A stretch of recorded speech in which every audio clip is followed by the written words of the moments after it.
All right. I want to welcome everyone today. We're here at the Women's Republican Club of New Orleans, March 15th, 2024. And we thank everyone for coming.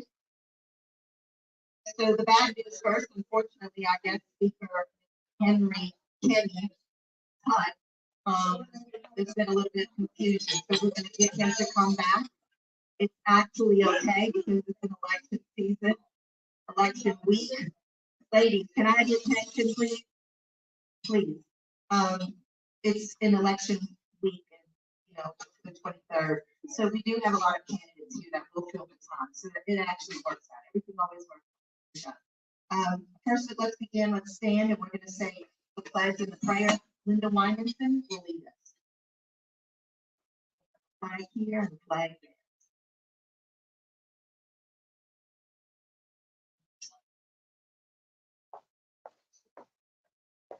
Dear Heavenly Father, Lord, we just come to you today and we ask for your guidance during our meeting, Lord, and you would guide and direct us in all we do, Father. Bless our fellowship today.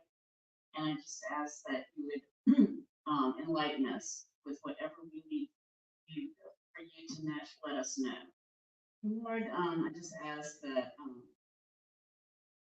you would bless the candidates here today, Lord, they might be victorious in this next election.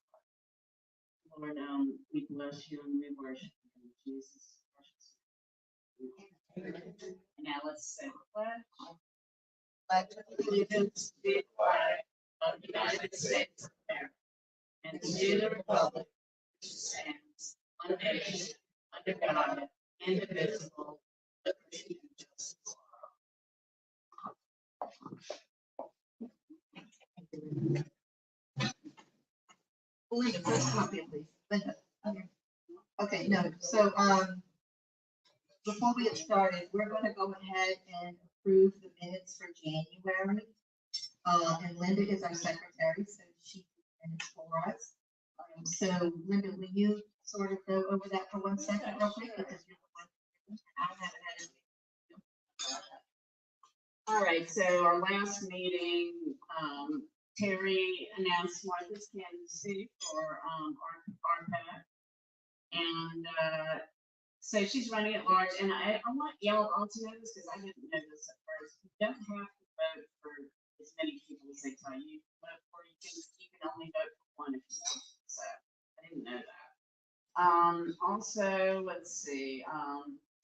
And then we had our first speaker, Jerry Smith, who's running for judge in the 24th Judicial District Court in Division D.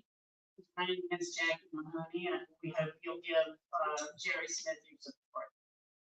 And so, let's see, and then we had Jonathan Coble, who is a former teacher at Jefferson, I'm sorry, St. Tammany Parish. He was speaking out against the LGBT stuff in schools, and they fired him. And so he's working with Charlie Kirk now with Turning Point USA, which is a great organization.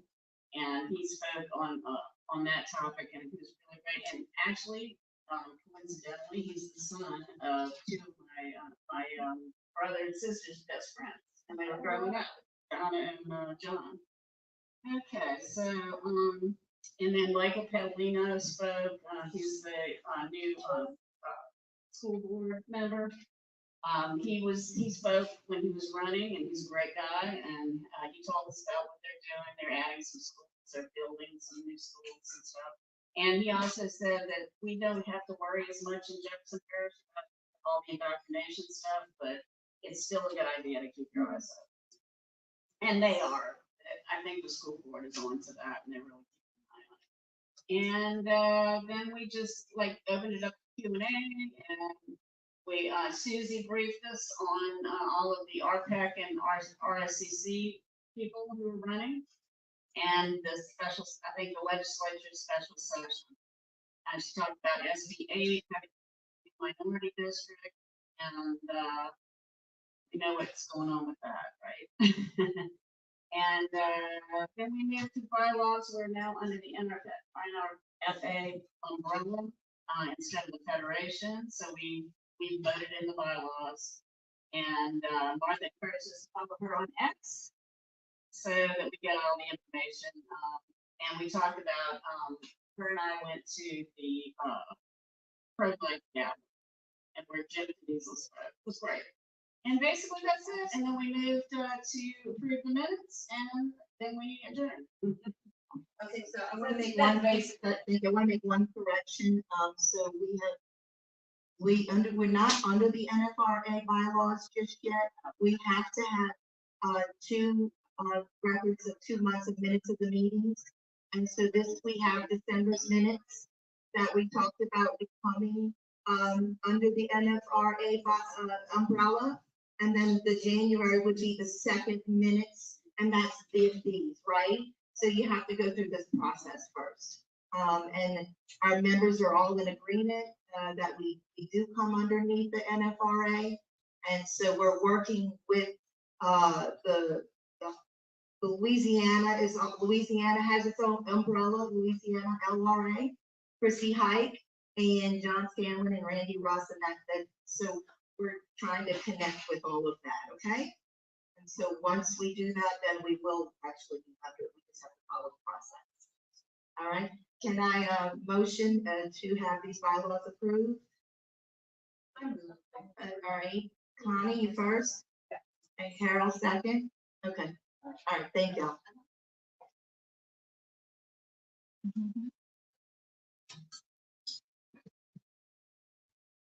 Okay. So real quick, Mr. Henry Kinney, Kinney, but was going to be speaking to us on the sale of Blue Cross Blue Shield to Elevance.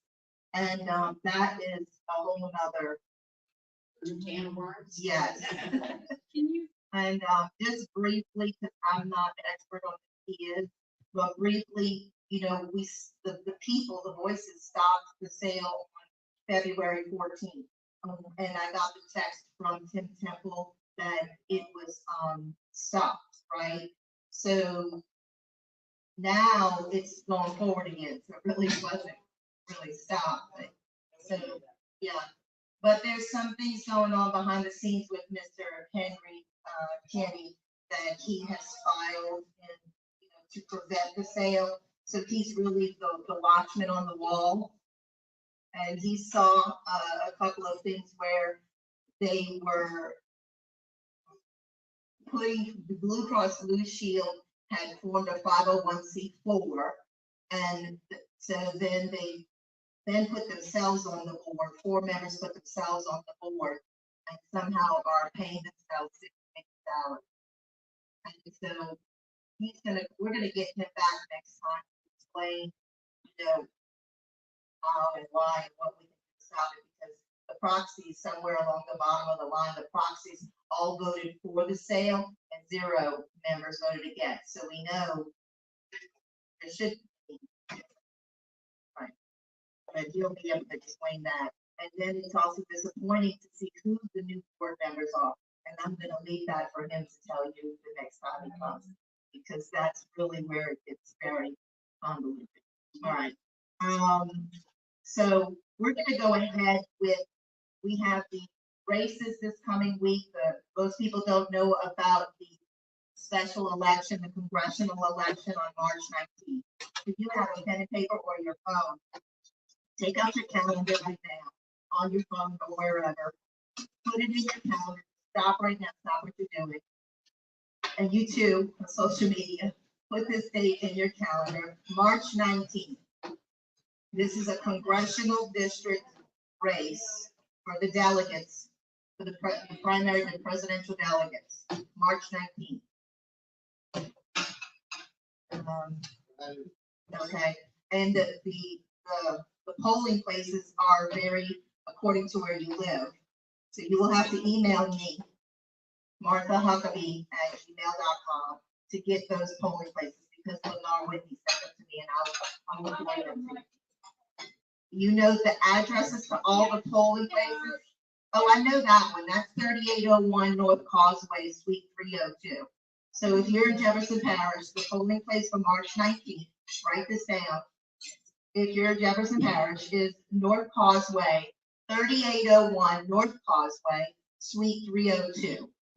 And the times are from 4:30 to 7:30 p.m. 302. Is that correct? Okay, 302. And it's from 4:30 p.m. to 7:30. And those will be the delegates and alternates. I will be on that ballot, Martha Huckabee. So please vote for me for delegate for Donald J. Trump. All right. And then it'll be my third time running. I was a delegate for Donald J. Trump in 2016 when it wasn't popular and everybody was with Ted Cruz. Got lambasted over that one. And then in 2020, he was super popular, but we were under COVID, so everybody was locked down. And then the elections were stolen, whether you believe it or not. But here we go. 4 years later, we're in the 2024 election, and I'm going at it again. And I hope to have your vote back, okay? All right, let's begin with, we don't have a special order with this. So I know our candidates are here, and let me just allow Mr. Leone to come up first. We'll start with you, sir. Tell us a little bit about who you are and what you're running for. Thank you, Mark. I'm Al Leone Senior. I'm running for a re-election. We did a District 9A. They kind of put two of the areas merged from a district. So now I'm running for the Syrio. And what they did, they modified the area. So now run against it. I'm the competition. So you know, put us against each other. You don't want to act. It's like I told you, I'm going to come here. It's like the person, you know, like the guys, you know, they're so long, they do a good job, and it's tough between that. And at least it happens. Both friends and all. And then the other, I'm also at the bar, the bike camp, you'll be park at the bar. Got some bike camp. So I got that. And recently I had a great job. The government had appointed me to Louisiana Tax Commission. And so now I'm a commissioner of Louisiana. And people don't understand it. See, tax commissioner, they come involved with taxes. One man, we have no room there for, you know, we collect on tax for everybody. No, that's not how it happens. The tax commissioner is involved with assessments. So when you have the home tax down to your assessments, if you're not happy with your assessment, the assessment you have, you appeal it, and then usually goes to counsel, they're appraised, they're looking at it. If you can't work it out, I'm just pretty sure that you would come to in Baton Rouge and we would hear it, get the final decision. So it's something we do. Plus, I'm involved in so many boards earlier. My brother always said, how much you get paid for all these boards? I don't get paid. I belong to it because I was getting back. So like a lot of us, I look for nice performance, brand night, that's brand night. But it's something that I'm really certain. I love you support those. And I'm very easy to find. You know, my emails, alan@kinneyellinghausen.com. That's pretty easy. And then more Facebook. So if you need to touch it, I'm good.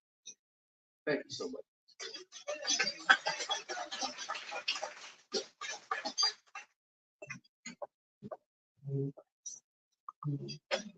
Thank you so much.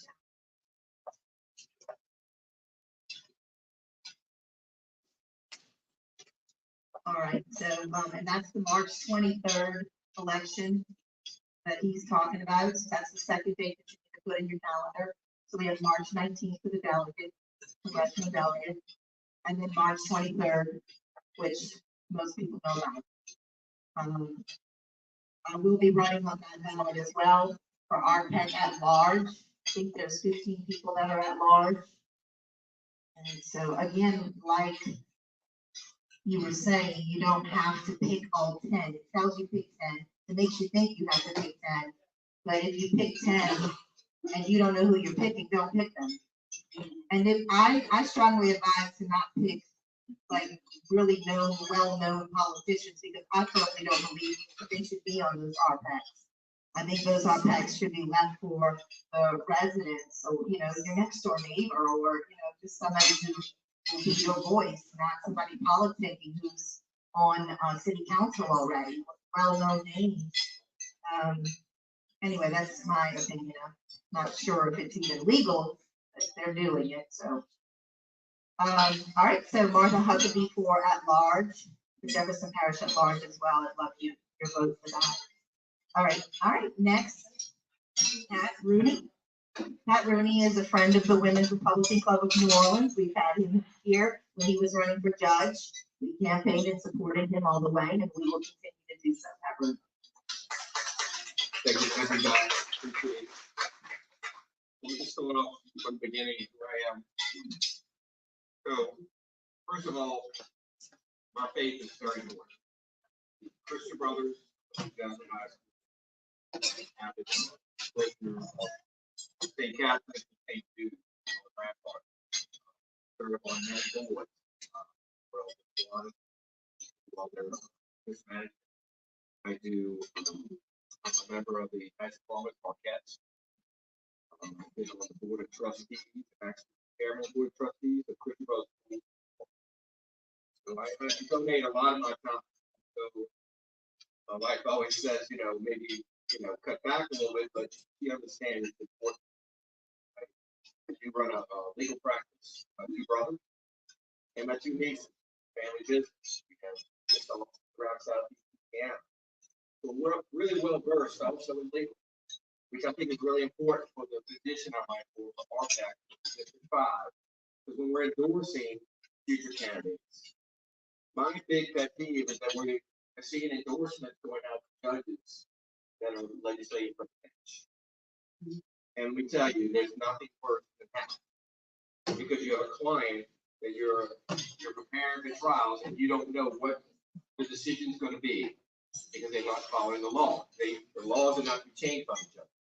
So that's very important, because it's happened to me. It's happened to my clients. There are certain parishes where you go in and you tell your client, well, we'll do the best we can, but I can't speak for the judge. I don't know what's going on. Okay. Also, I have pet peeve on endorsements of how a lot of political people, they throw in these endorsements. I believe that judges should not have it. That's my opinion. But I can guarantee you one thing, is that faith, family are very important to me. I'm conservative as anyone can be. I was telling people, born in New Orleans, I'm one of the few Republicans in New Orleans, but I was on the floor of the Republican convention in New Orleans, because my best friend was there, and his dad worked for Dave Tree. I was a member of Dave Tree's executive staff in college. So I was brought up the right way, under the right rules, conservative, working hard, and that's what I was doing hard. I work hard, I will make the right decisions.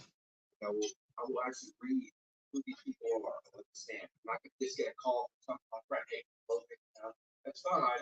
I understand you like them, but I want to see who you are. So, that's what we're doing. I appreciate the vote. District 5, it's your district. If you voted for the last District 5 council race, I was with Belinda Bruce 5 times. Lutzenberg, that's my district. And I appreciate the vote.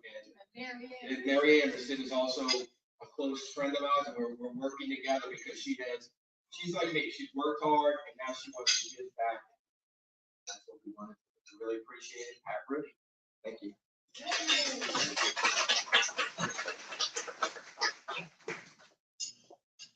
Thank you, Pat. All right, Debbie, you're on.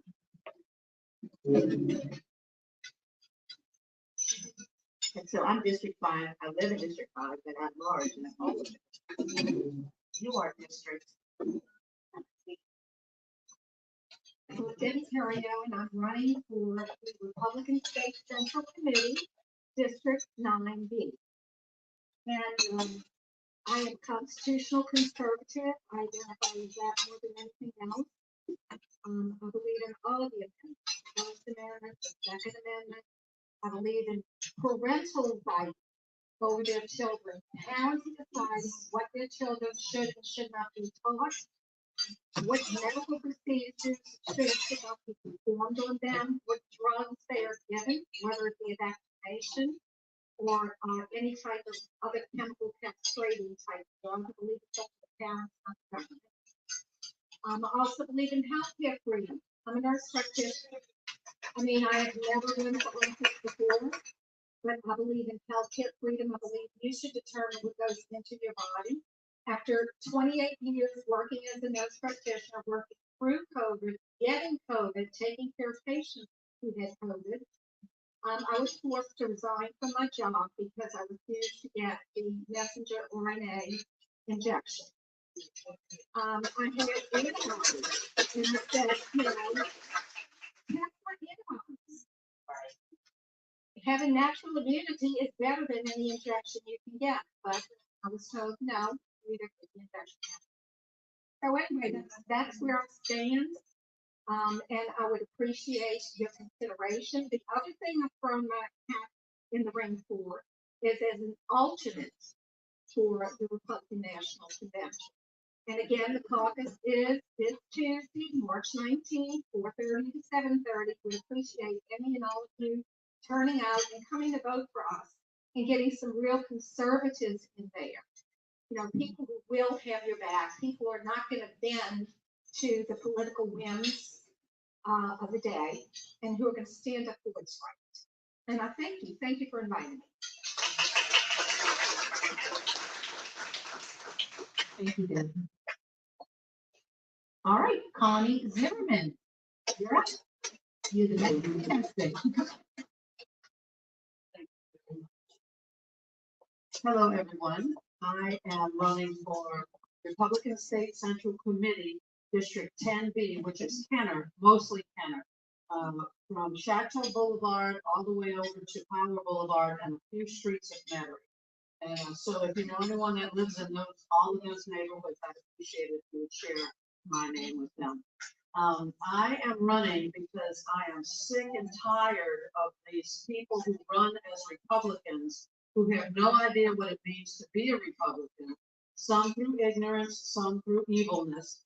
And so my platform is that I will never knowingly endorse a rhino, because it's stunning that we put people in office and then they turn around and vote with John Bell Edwards every single time. So I am prepared to go in and be very staunch about my conservative principles and the Constitution.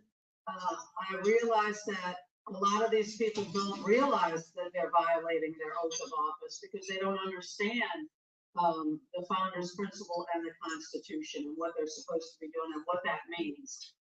And that the Constitution is a set of rules for the government, not a set of rules for us. So that's my platform. So yeah.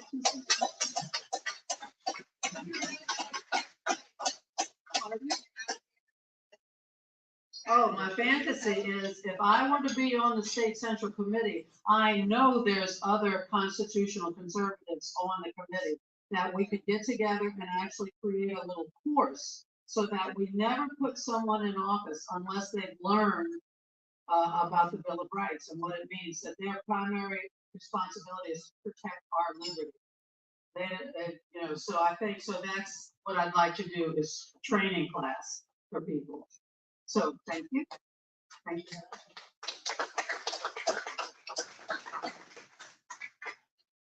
Stacey Martin showed me a document today for breakfast that actually reminds me of her He said fantasy, but I call it reality, right? What you're wanting isn't a fantasy, it needs to be reality. Okay?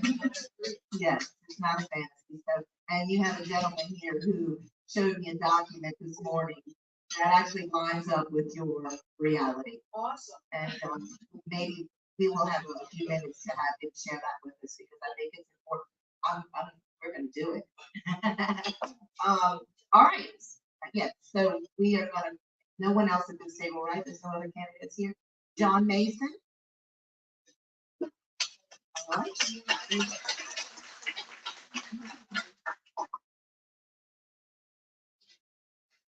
Your name and your district and what you're running for. I don't need the mic. I was a university professor for years. I can project. My name is John Mason. I'm running for Republican Parish Executive Committee on District 4. And because of extension, I'll talk a little bit about me, but that's not why I'm here. I can tell you I'm an NRA lifetime member. I can tell you I got 100% stored in the Louisiana Right to Life Federation, and they let me use their logo. I can tell you that I was a registered Republican at 18. I've never been anything else. Pro-God, pro-gun, pro-Trump, and pro-life. Yeah. But that's all I'm gonna say about me. Right now, there is a newfound sense of hope and optimism. Why? New governor, new attorney general, new treasurer, new secretary of state. We're gonna forget. Church commission. 5 new things are happening. What's the definition of insanity? Doing the same thing over and over, expecting a different result. Are we going to send the same people back to the archive?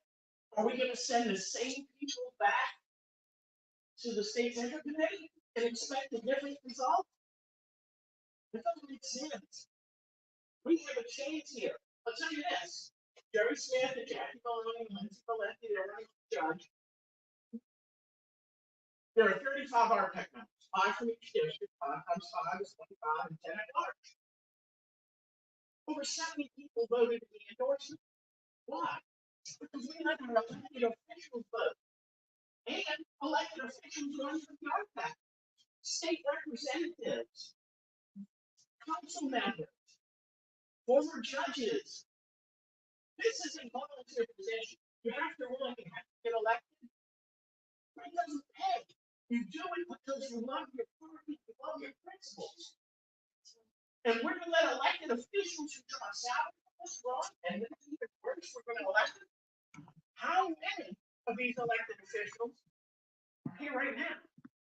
The people that are here are the people that want to win and be here and serve.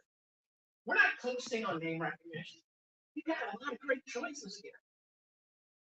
But if you keep sending the same people back, because my guy is good, it's other guys that are bad. Doesn't make any sense, though. But yeah, you know, someone that lives in a Audubon Commission district, formerly Darlington side of it, I would love to have you vote. But even if you don't fully incumbent as you know his or her, vote for someone that wants to be there. Thank you.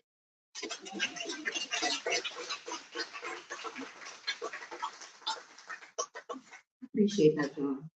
I really appreciate that. It's very true. We do need to be more astute and pay attention to who we're voting for these days. And it is a turnaround. We do have an entire new leadership. And so we're expecting new things to happen. We were talking about the House and the Senate. We have a lot of, how many, JC? 28 new House members and 8 new senators. And we were going over it this morning for 2 hours, seeing what we could do, you know, to get our ESA bill through and what we could do to, you know, push things in the right direction. And so there's hope. There's a lot of hope. And so we need to take that hope and we do need to apply it to, you know, the Pat Rooney's and Alan Leone. His name is well known, but this gentleman here, he's going to do the right thing. Otherwise, he'll have me to answer to. Yeah, we'll do that in a minute. Okay, Susie LeBrie.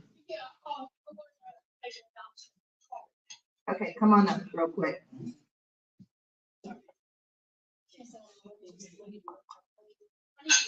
Susie LeBrie, our legislative liaison. Who's our next candidate? No, I didn't think so. I'm pretty in tune to the candidate. First of all, I'm not running because I won by default and cash. I want to do this legislative call to action for Monday. And Debbie, this you like. House Bill 25, by Representative McCormick, provides for liability arising from COVID-19 shock. And another bill, House Bill 87 by Representative Evans, same thing. We're going to meet at the House Super Law and Procedures at this coming Monday in room number 5. I guess it's 9 a.m. No, 10 a.m. You know, and I like to get everybody together, cafeteria, coffee, come over, do a card writing campaign or whatever. So I usually do an hour before. But 10 o'clock, room 4 at the state capitol, the House of Representatives, for these bills. We need to get these passed. We also have some Senate bills. 107 by Senator Marzell, creating crime of possession, advocating for important child sex dog, and that's going to be coming to the Senate. The Senate number is 225.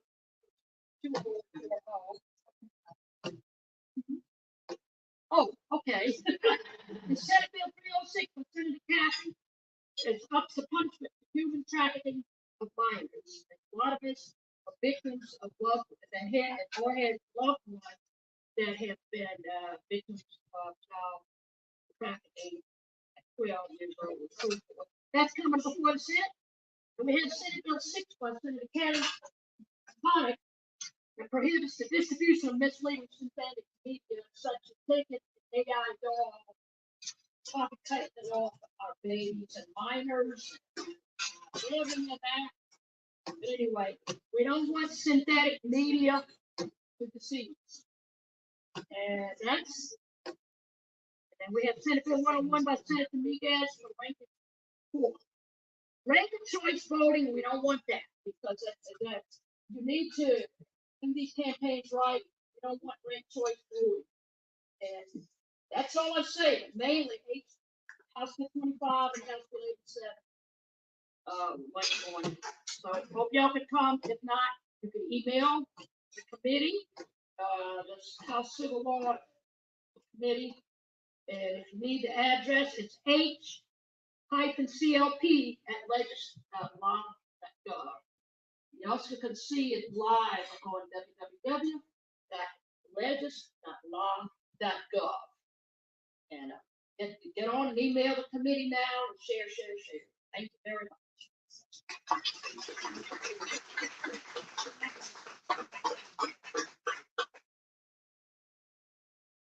So I do want to introduce you, Jason Martin. This gentleman here is God sent. Let me tell y'all why. The day I met him, he handed me a business card. And normally I'll take a picture of the person who gives me the business card and immediately tag it to their name in my phone. So when I pull their name up, I see their face in their card. And that's what helps me. So, and my phone, if you gave me a card, your card is in my phone under your name and my contacts. And so when I pay attention to the card because, you know, I don't just throw them away. I throw them away after I document them. But his was different. His card showed me that he was sent by God. And normally cards don't do that, you know, the business cards, right? So he got my attention because for 3 years now, this group here has been working with Dr. John Merrifield, the author of How and Why a Price Less Tale. He's an economist and an author, and he is the one that we paid $18,000 to do our Louisiana Economic Development Study. Our former members, y'all remember that, right? We paid a lot of money to have that study developed. Actually, we still owe them a little bit of money. But anyway, that's another story. So we have the study, and that study is what's going to put the ESA, you know, over the finish line, right?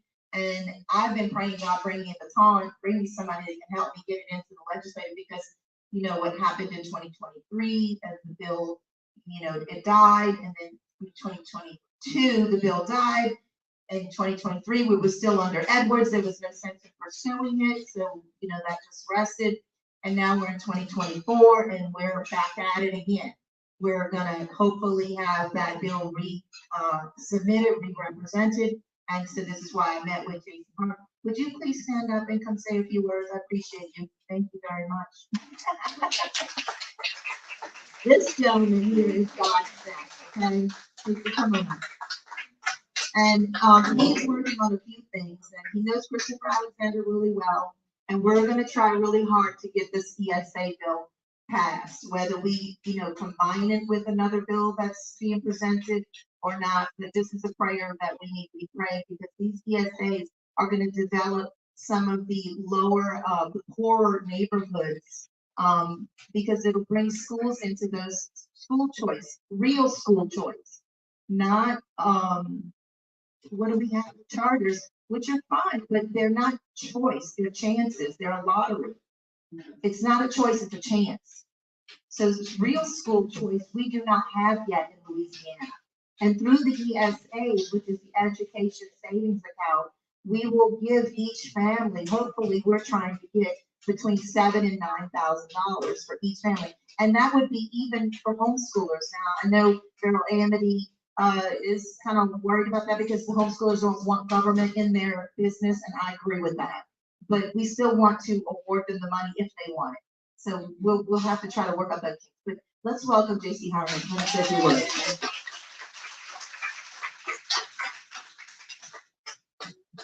Well, this wasn't planned, but I met with Martha this morning, and what had happened is I used to be heavily involved in politics, and my wife had a poor child, and she told me I could get more into politics. So I kept out of politics for a while, but after the kids were out of school, I retired. I realized that I was, and the fact that we're having conversations. So I got back involved, and in 22, there was a bunch of bills going through the legislature, and a lot of the bills had to do with education. I realized that if you don't get kids educated right, and it's a lost cause, because once the kids are programmed, my grandma used to say, they're not plugged in right. You can do whatever you want with the law. The only way you can have freedom in a country is if you have moral. Because a free country has to have moral. So we got heavily involved back in the legislature. There was good bills coming up. But the problem was, when we looked at the alignments of the education committee, the Speaker of the House got through trying to get bills through, you can see that education body was set up going in that direction.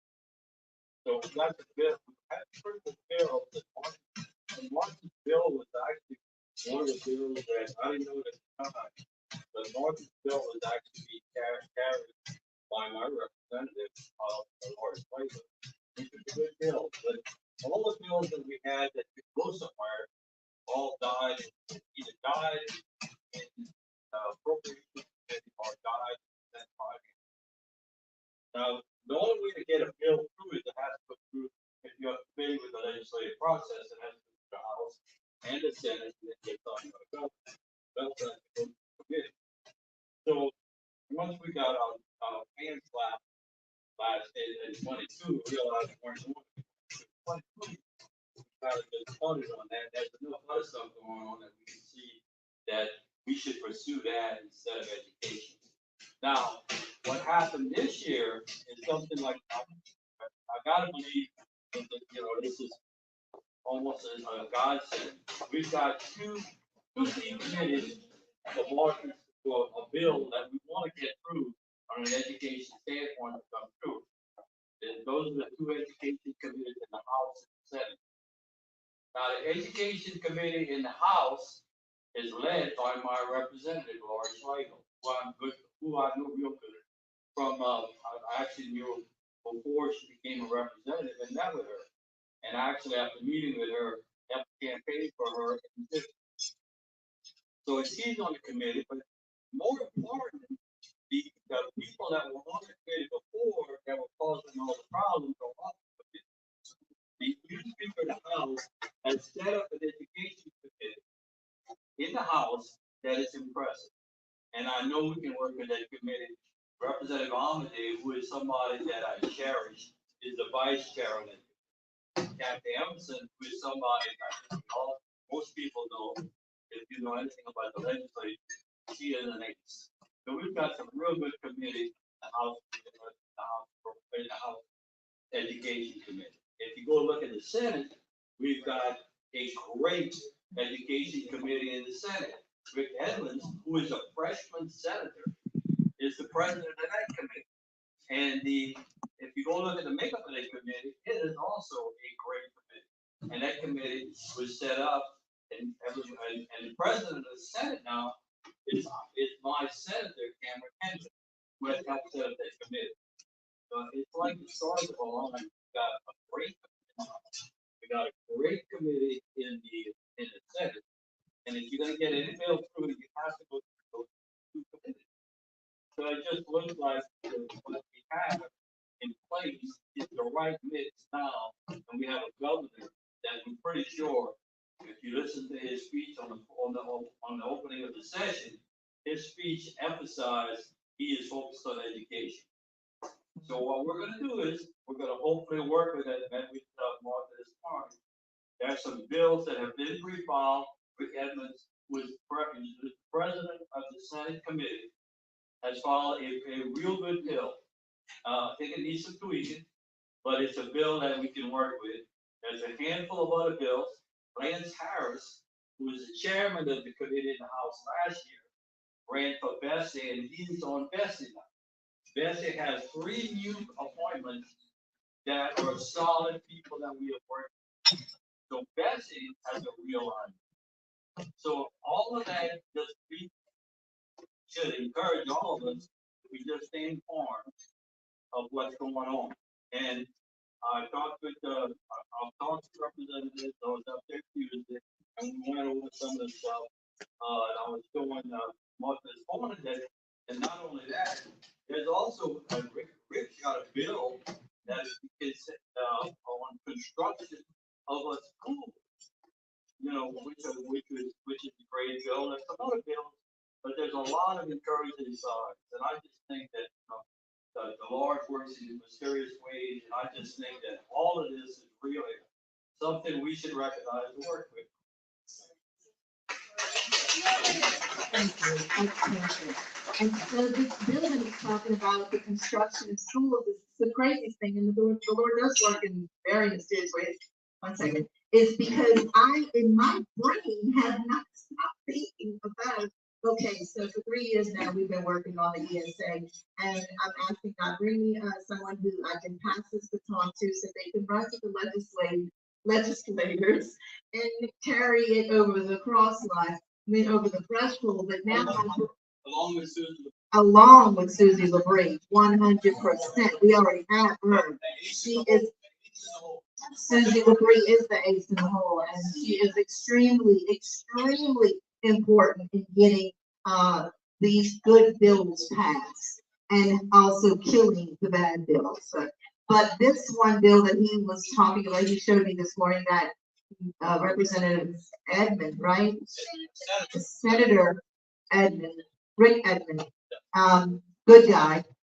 It's $100,000 allocated towards the building of schools, and that's been in my brain. I can't get it out. And I'm like, okay, this is God.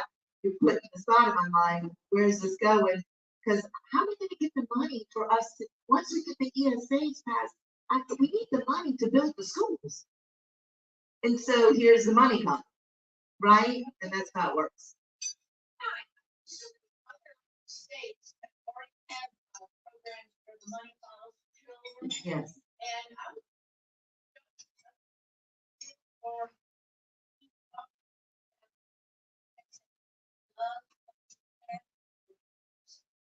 do something something like that? Yes, so the bill that is, that Senator Rick has right now only allocates about $4,000.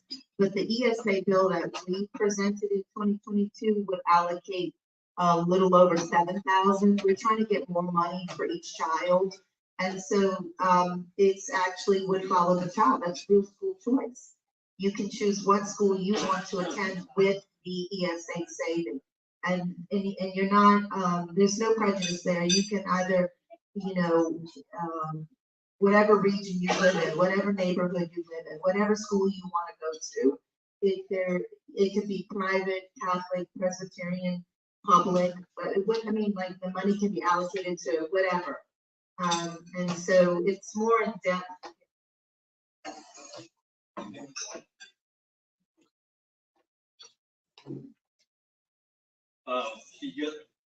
What Martha said is the ideal goal, but what's gonna happen is, I think that's probably gonna be a step too far. What happens is, if you're familiar with the Supreme Court ruling of church and state, which I think is terrible, it's the Supreme Court ruling, that they're not gonna be able to allocate money to Catholic schools because of the religious foundation.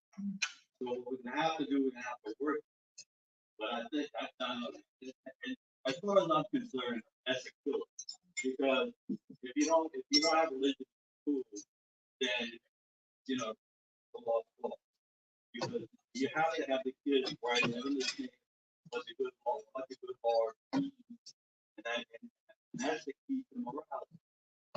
But having said that, we're taking steps. There's a couple of bills that hopefully will be a couple of steps. You understand the legislative process. You don't just jump off and fight a battle you can't win. You have to set up to win the battle. There's two bills that we're going to be watching. One is, and these may sound like they're minor bills, but it's part of the process. One is we want to have the 10 Commandments back in school. Now, having said that, that seems like that should be fine. But I guarantee you, we put in a committee hearing, and we will have a fight. Because last year we had a fight to have the God we trust. So that's what we want. So this year we have two bills. One is we want to have the 10 Commandments back. The other bill is we want to have chaplains back. But it's going to be a bill to put the chaplains back in school. So right now,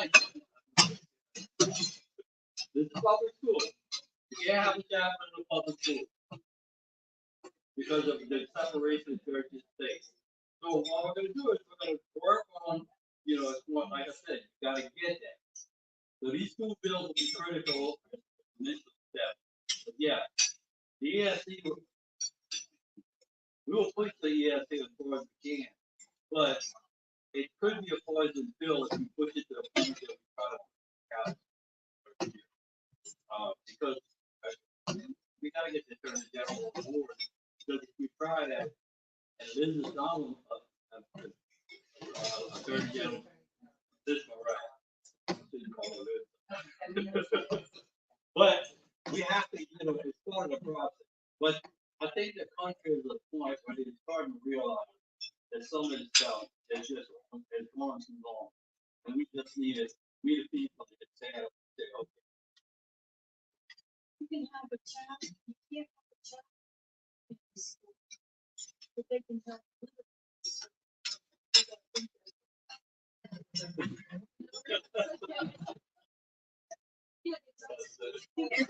It's vacating the premises on that comment. Christine had to be quiet. He said, that's my cue, I'm out.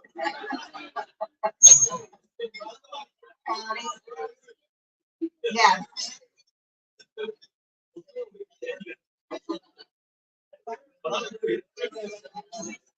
Listen, Connie's speaking now.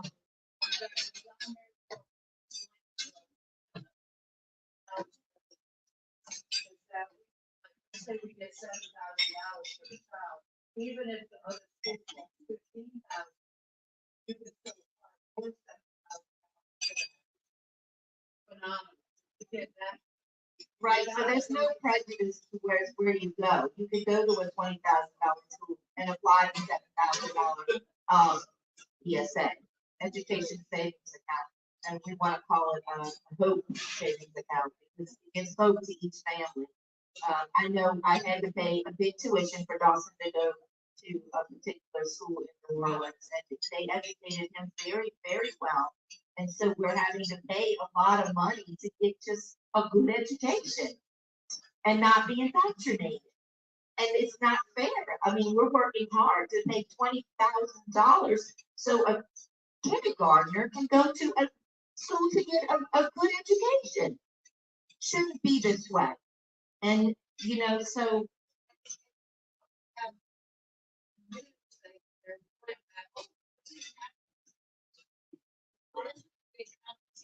that's right. Competition is really good. It'll make the other ones straighten up a bit because, you know, and I know that they're actually concerned that the public schools will lose children to these private schools. And so the government doesn't want to lose the money that they get for each child that goes to a public school. And so that's a hurdle that we're willing to, you know, another battle that we have to cross.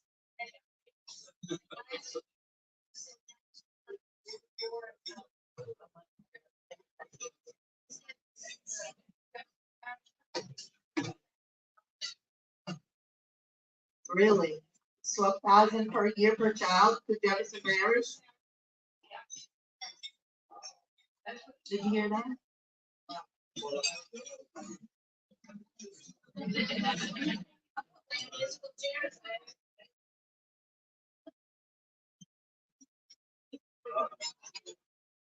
Didn't plan on getting them talked about. Yeah, one of the big things that we ran into is when you go through the budget, you go through the allocation, the appropriations, and you try to figure out what they're spending. It's a disaster. Because if you look at the state budget and you look at the bills keep referring to the MFP.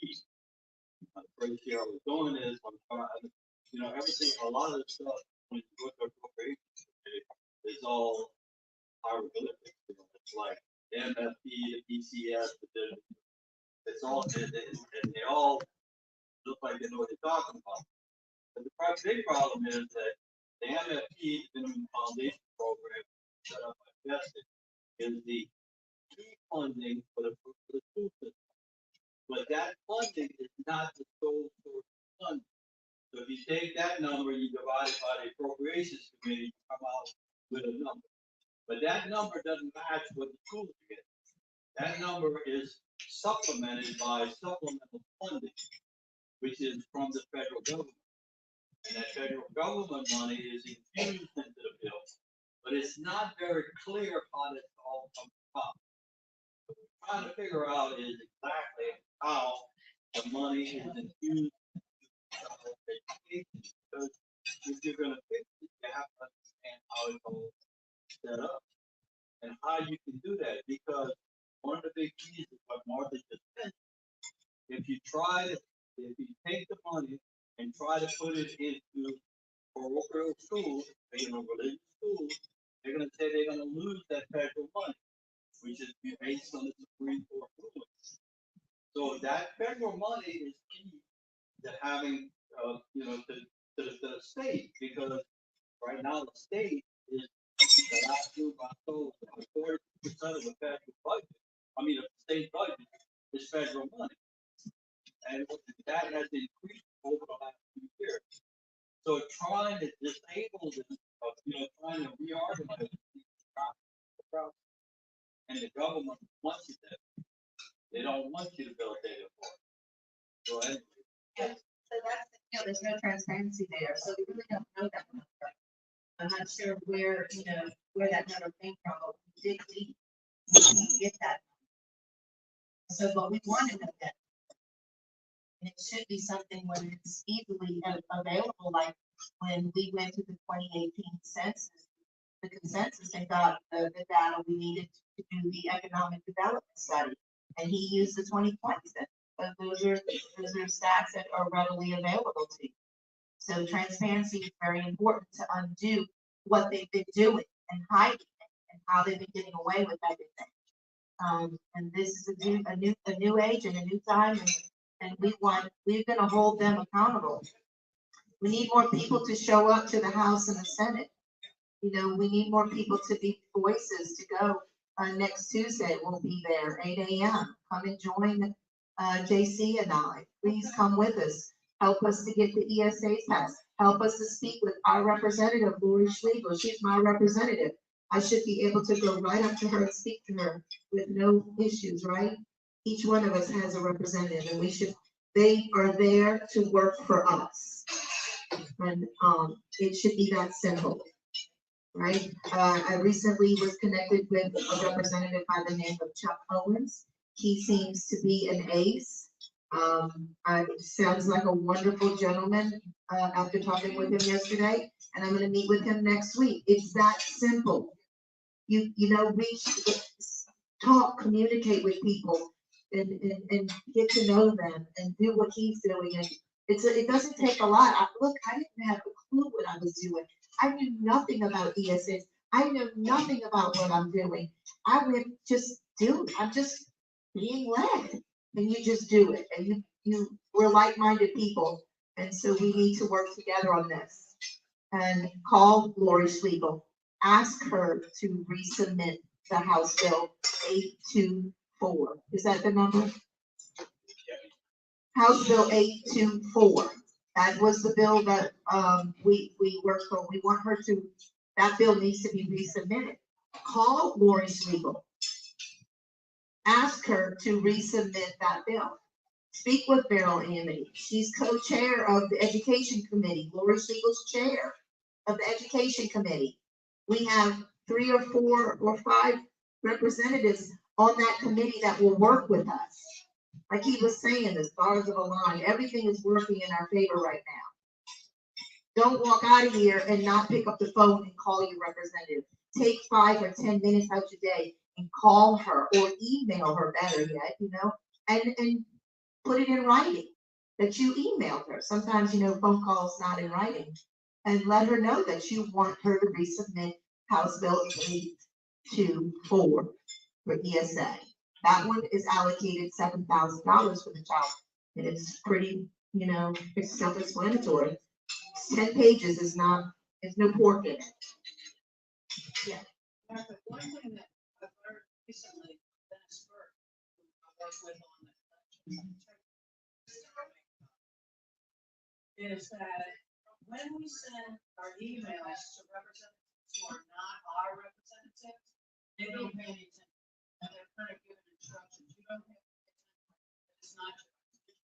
But the committees have to pay attention to all of them. Yes. Because they're in the committee. All of this. So that is a beautiful place to be able to communicate. I think a good way to do that, working like that, the education committee has a group that you can set as an education bid. Well, we need to get that email.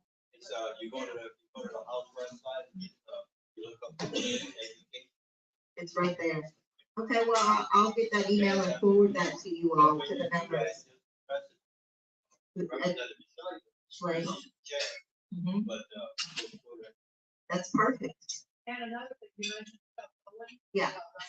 Owen, Yes. if I'm remembering, he was the one that brought the bill up. Oh. Practice of denying family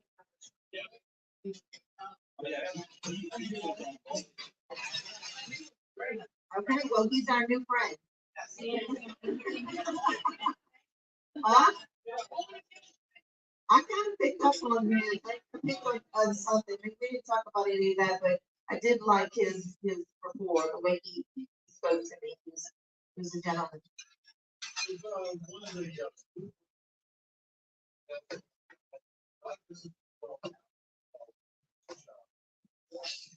No, that's just what they say costs to educate one child in the public school system. They don't actually get that money.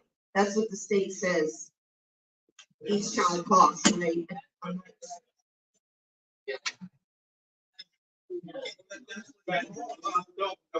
that question, Trustee Farrell. Yeah. The $12,000 per child is a raw number that is based on the number of children and the allocated funds.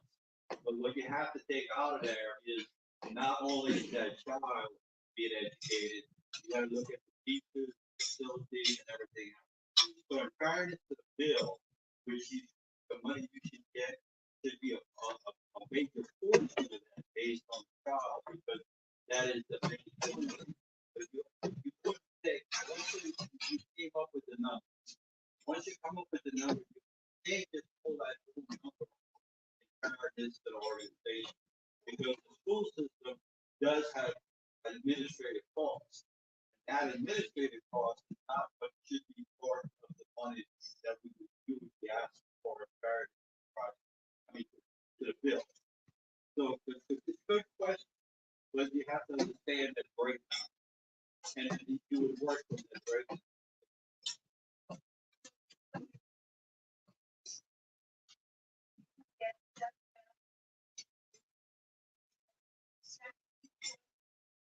Yes, to start with, yes, ma'am. And but you gotta look at it like this.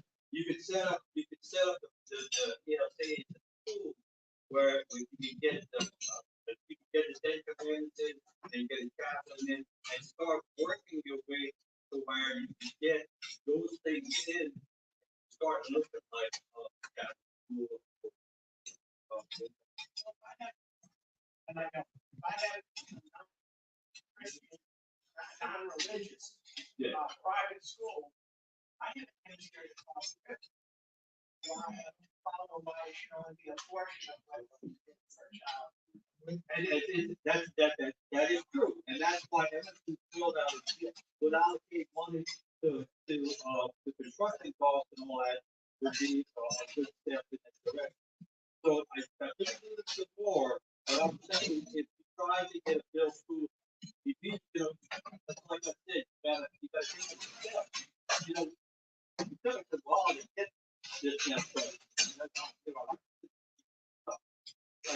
You can't just all of a sudden fix it. You know, so we'll look. If you can get something through, I'll work with you on it. But if you get too aggressive, it's gonna die. It's not gonna get through appropriation, not gonna get through finance. You know, finance. Look at last year.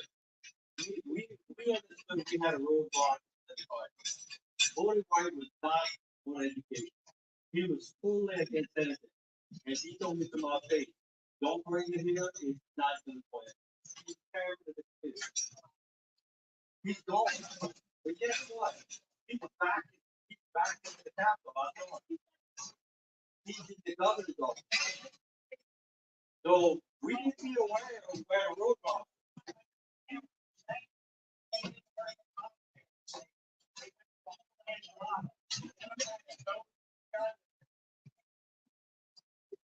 Well, you know, if you can get something, I'll work with you on that. I'm with you.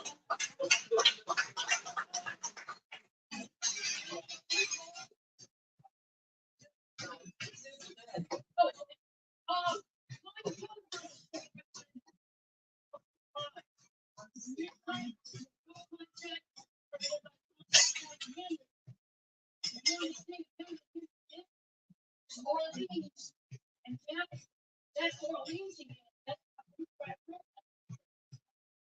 It's a little separate of downtown.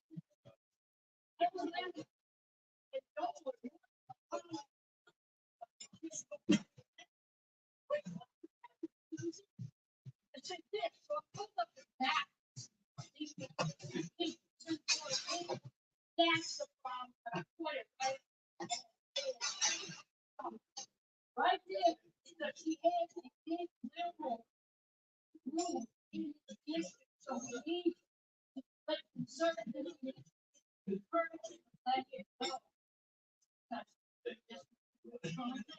Memory, let him know. He can swell numbers, he can sway. He needs that encouragement, what I said. wants to represent the district, I heard, so. Thank you, Sue. See the district. Okay, so John Mason, I'm with you 100%, vote for the council, all of it.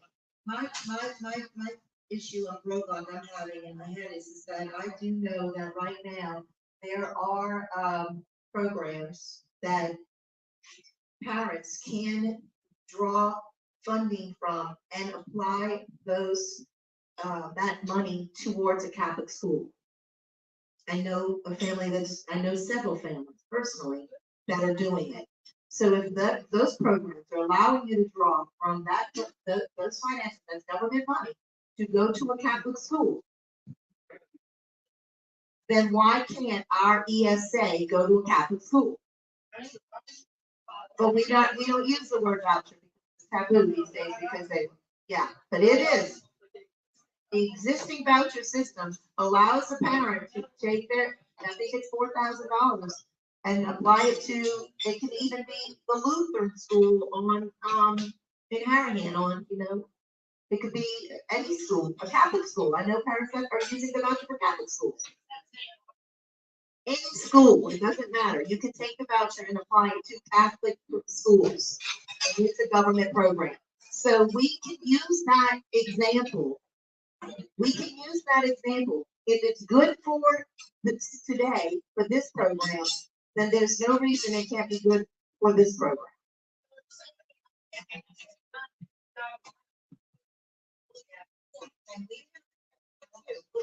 I know there's, I know teachers that come monitor, and they were heavily involved with it. And the paperwork involved, I saw the teacher at the playground, and my grandchild there. And I said, how's it going? She said, well, I'm doing it, I dropped out paperwork, just got the rent, and trying to get it through the federal government. So she's doing the thing at her house. But what's interesting is she is still she's doing it kind of under the radar, where she is getting the money, but she's not officially promoting it to do Bible study. So look, I agree. I'm all aboard with pushing it behind the scenes as long as it's in the way of Christ. I'm on board. If we gotta go back door, side door, John has a way to get there early, faster, I'm with you.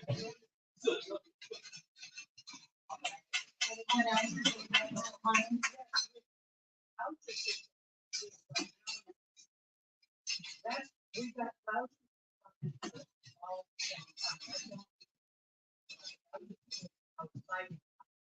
And they use the vehicle to bring some. First of all, it was only made available to a lower income family, which was discriminatory in itself.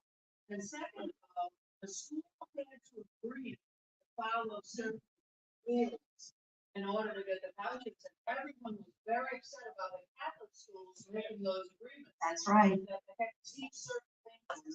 That's when they brought Common Core to the Catholic school. When the Yes. voucher system was implemented, Common Core was brought into the Catholic school. You are 100% right. So that was the way that they got.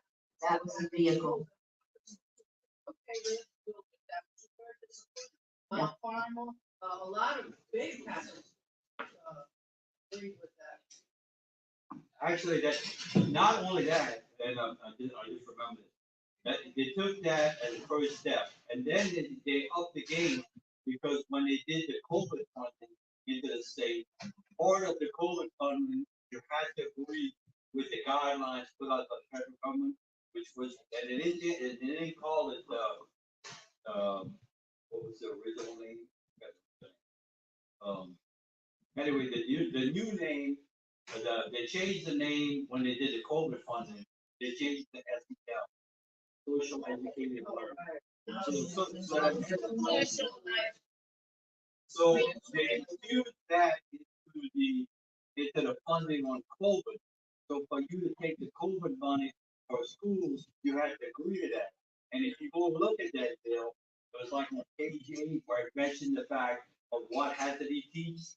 And if you go read that part, you understand what happened to the school system. And that was, somebody sent me that, it says, John, you I understand you were looking at education stuff, you should be aware of it. So I think, the good Lord has put me in a position where people are sending me things, and actually my email box sometimes gets overwhelmed, but I'm getting some real good information.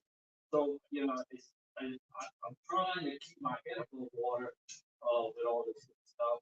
And like I said, I will work with anybody that's talking to her.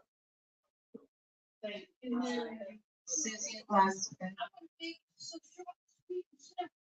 The money's the not what the child talks. Not big. Follow the child.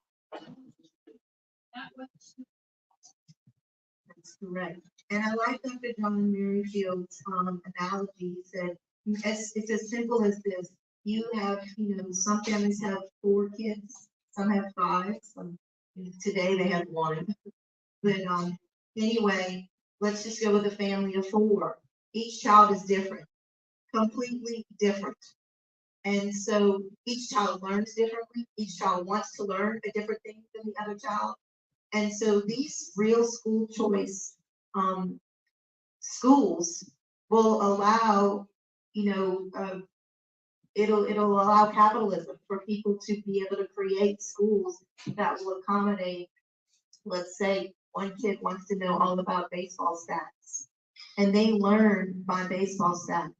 And they're so entrenched in baseball, but they learn how to read, how to write, how to do arithmetic, how to do everything through that venue, through that avenue. I mean, that child, you're never going to get them to stop wanting to learn. And so we don't do that. Everybody's on the same path, the same road, and that path is being led to destruction right now. Our kids are being indoctrinated so badly that we're spending $100,000 sending them to colleges, and they come home unrecognizable. We don't even know who we sent away. And so that's why Charlie Kirk is on, social media saying, don't send your kid to college now because you're afraid that you just indoctrinated them. So I'm telling Dawson, who's in 8th grade right now, at Brother Martin, I'm not sure, we're really gonna accept, look at this, because you're not going to just anywhere. And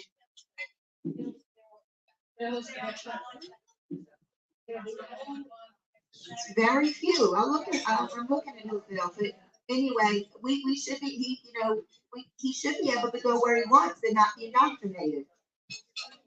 He should be able, he's a little golfer and a lacrosse player. He should be able to get a scholarship in golf and lacrosse and go to one of these schools and them not indoctrinated. Right? So we're working hard. We appreciate everyone. Thank y'all so much. Is there anything else anyone else to say? Devin?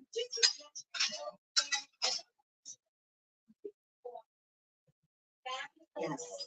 Yes, they do. Hillsdale College has fabulous courses on constitutional freedoms. Yeah, very constitutional. All right, well, Dawson's going there. Is there anything else? Do you have any birthdays this month? Do you have any birthdays in February? All right, my birthdays, please stand. We're going to serenade you. That's what we do. March. Well, no, March is next. Wait, March. February, March. February, March birthdays, please stand. No, I'm not.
It's worth $60.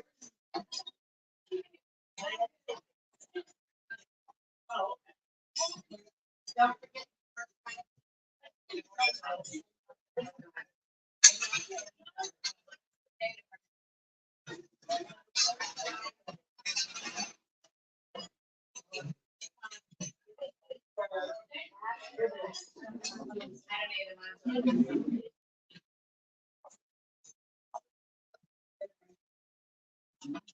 Birthday girl, you want to see a ticket? All right, guys, y'all ready? This is for the now.